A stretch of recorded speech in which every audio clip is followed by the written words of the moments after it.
Welcome to the 73rd installment of Ear to the Ground, the Land Stewardship Project's audio podcasts on family farming, sustainable agriculture, local food systems, and local democracy. I'm Brian DeVore, editor of the Land Stewardship Letter. When Heather Smith was growing up on her family's southwest Wisconsin dairy farm, she enjoyed working on the land.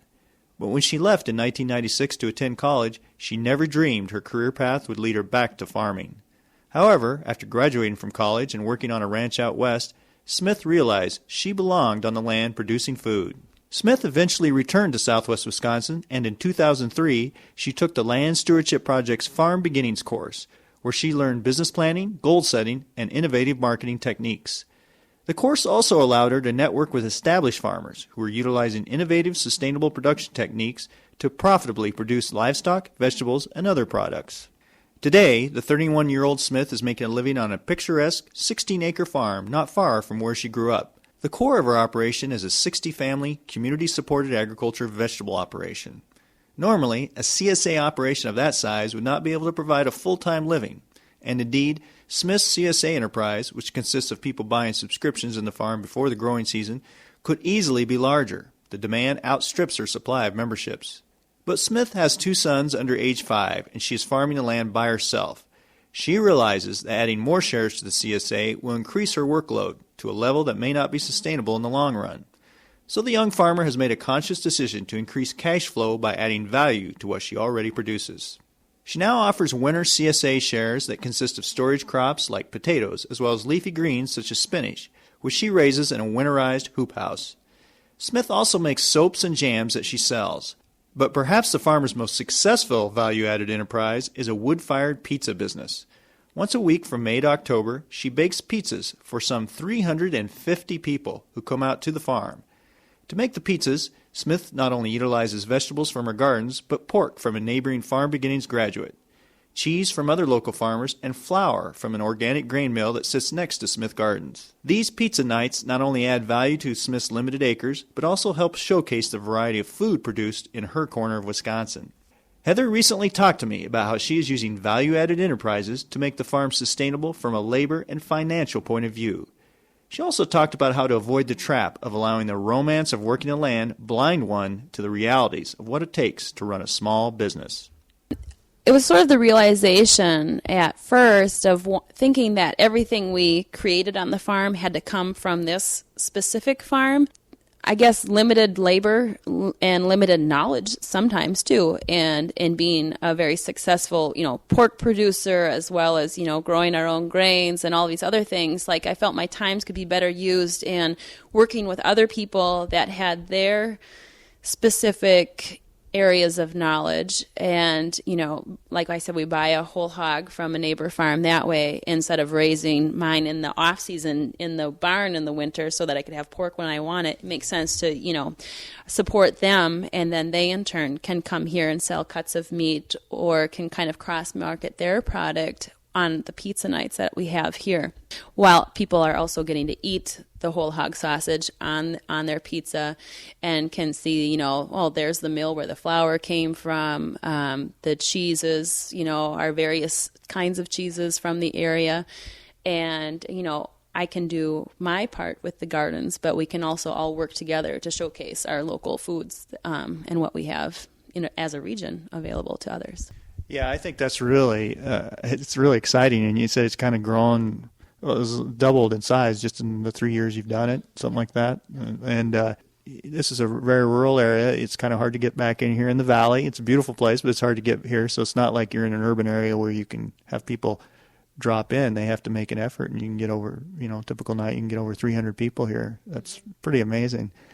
The other thing that's interesting is you guys have keeping your, I'm going to go back to this risk thing, I guess, keeping your risks low and adding value rather than just growing exponentially. You've kind of had to also look at the limitations of labor. You're kind of doing this on your own. You use interns and some neighbors help out, that type of thing. But you really have to look also at what can I do that's not going to wear my body out, and that I can do, plus raising 2 small boys, that type of thing.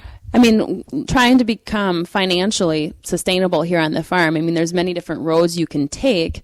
I would know that if I was going to grow the CSA to the level that maybe the level of the CSA plus the wood-fired pizza would be much more physically demanding and exhausting, and I would need more labor, I would need more everything in order to do that.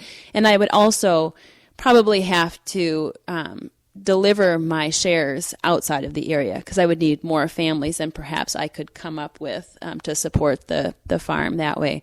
And so it's always been a focus too to try to stay within a 30-mile radius of the farm for the CSA delivery. So I feel like I'm kind of at a nice threshold right here that the level is at that 60 families. And with the value added with the wood-fired pizzas that I do, it's kind of one day of the week, and really is sort of a nice change of pace. You know, it's like, oh, we're cleaned up, we're, you know, in the kitchen all of a sudden, you know, on a day, and it's a whole chopping and cutting and prepping and making dough, and, you know, and then cooking the pizzas later that night, and working with the public and getting to talk about the farm, and just to see them enjoy the valley and the place, and the kids run free and see the animals and experience just what rural farm life is kind of all about, is just a really satisfying, you know, way to show what I do and to share what I do with others, and, you know, just to highlight the local foods aspect in all that I do on the farm to others that way. Going back to when you took Farm Beginnings, what was the most valuable part of that for you? You came from a farm background. You grew up on a dairy farm just not too far from here, but apparently you must have thought it was worthwhile to take a beginning farmer course. I mean, what was it that attracted you to that, and what did you feel like it was worthwhile, or did you get something out of that? Well, I think I grew up on a conventional dairy farm, which is very different than what I'm doing here, and so I felt I had a lot to learn and some really careful business planning and projections and other things to make, because I only have 16 acres to work with here. And so I think that I had to be very careful in what I chose to do and how I evaluate those enterprises, and Farm Beginnings gave me a lot of tools in order to look at that picture, you know, learn how to work with the numbers that way, and evaluate those small enterprises that are all a part of the big picture here for the farm. So other things I gained from taking the Farm Beginnings course would be networking, I guess, with other people who had small parcels of land and that were farming and were, you know, being successful on their farms, making a living off the land there, and we're not just stereotyped as a hobby farmer. Like, no, this is real and we can do this. And just with land values the way they are today, sometimes land may be accessible in smaller chunks than it was at one time. So this was a pretty significant year for you as far as getting the farm off the ground and everything. I mean, what advice would you give someone who was interested in looking into farming? You seem to feel pretty positive about the options out there. But you also are very realistic. So what advice would you give? Well, I would advise somebody, if they've never farmed, that you just need to probably find a way to get your hands dirty and get on a farm somewhere, because the amount of work and labor and, you know, challenges that come to you working on a farm are more than you ever realize, I think. And farming can be a very romanticized idea, you know, working on the land and day in, day out, Yeah. And it's just, there's the other side of it too. And so I grew up in a farm. I kind of understood that aspect of it. And so I guess one advice would be get your hands dirty, get out there and see if it is really what you think it is. And the other thing, you know, just start talking to people and you know, asking questions, and you just got to start, even if it's in your backyard, growing a small garden for yourself if vegetables are your thing, or, you know, just start doing it and learning, you know, that way. I don't think scale, sometimes you have to do it always grand, but you can start small and work your way up in a lot of different means.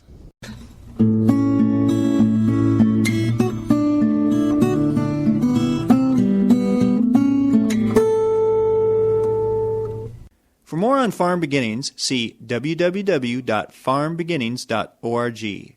More on Smith Gardens is at www.smithgardensfarm.com. That's Smith Gardens lspfarm.com. If you have comments or suggestions about this podcast, contact Brian DeVore at bdevore@landstewardshipproject.org, or you can call 612-722-6377. Thanks to Laura Borgendale, a Western Minnesota musician, for Ear to the Ground's theme music. And a special thank you to all of Land Stewardship Project's members who make initiatives such as this podcast possible. If you're not a member, visit landstewardshipproject.org to learn how you can support LSP. Thanks for listening.